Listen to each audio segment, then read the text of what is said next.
บายดีสบายดีพ่อแม่พี่น้องหมดทุกคนเนาะพบกับซองของบุญเฮียงคือเก่าเนาะ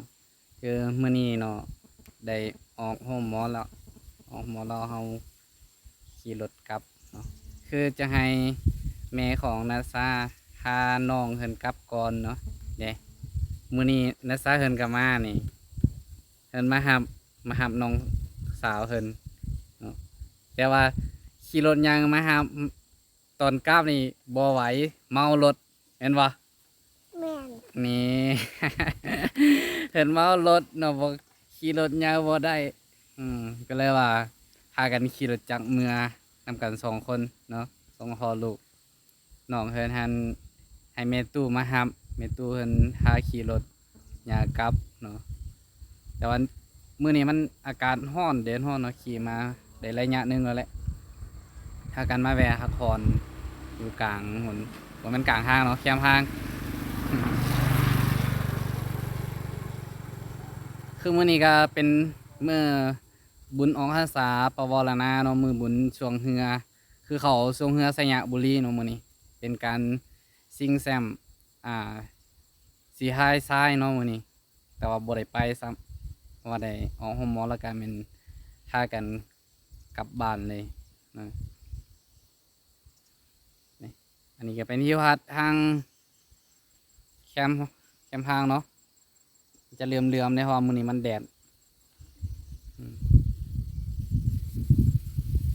อยู่เขตบ้านคอนเปียดเนาะตอนนี้เขตบ้านคอนเปียดคือว่าขึ้นกับเมืองไซสยะอยู่ว่าบ้านนี้เป็นบ้านสุดท้ายของเมืองไซยะบุรีเนาะในเส้นทางที่ขึ้นสู่เมืองไซสถาน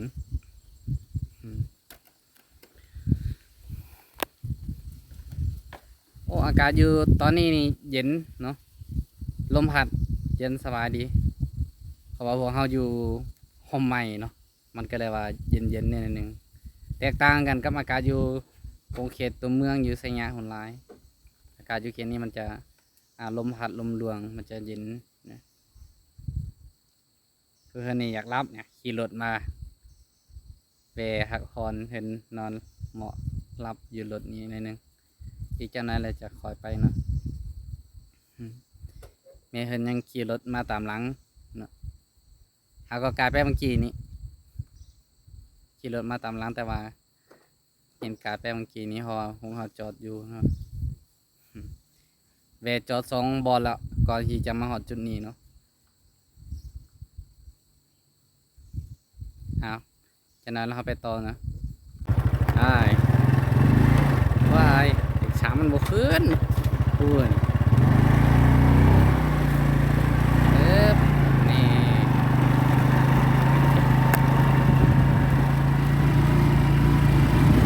ว้ายตัวนี้ก็ขี่รถออกมาแล้วเนาะว้ายอากาศมันร้อน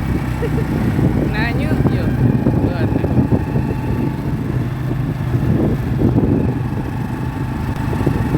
แต่ขี่รถใหญ่เพื่อนแอร์เย็นๆแต่เพื่อนโบกี้อันนี้ก็ได้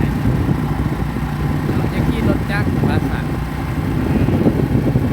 ขี่รถเย็นขี่รถจักรนี่เย็นสบายแบบธรรมชาตินี่เห็นปะ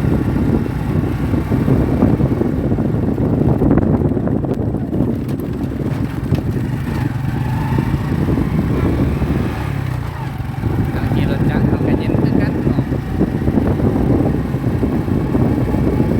เขาขี่รถยากแต่ว่าเขาขี่รถจักรกีฬาแล้วมันขี่รถใหญ่ก็อีกแม่เป็นก่อนแล้วตอนนี้นะขี่รถจักรน้ำหนัก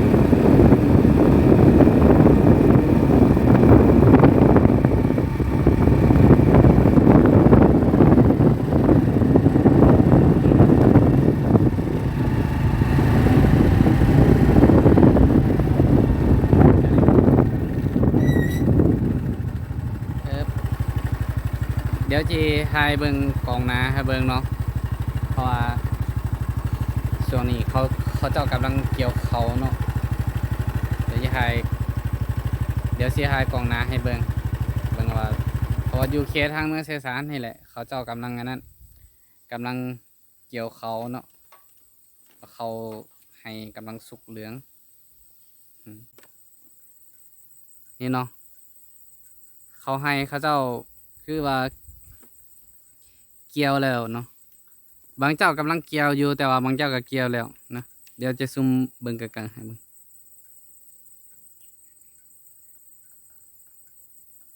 อันนี้นี่เขาเจ้ากำลังเกี่ยวอยู่เนาะตอนนี้เนาะยังบ่ทันแล้วเด้จะเห็นมีคนกำลังเกี่ยวอยู่เบิ่งเดี๋ยว2 4คน5คนเนาะเขาเจ้ากำลังเกี่ยวมีคนอยู่5คนเกี่ยวอยู่หั่นเพราะว่ามันไกลเนาะกล้องเฮามันบ่ชัดเจนปานใดอืม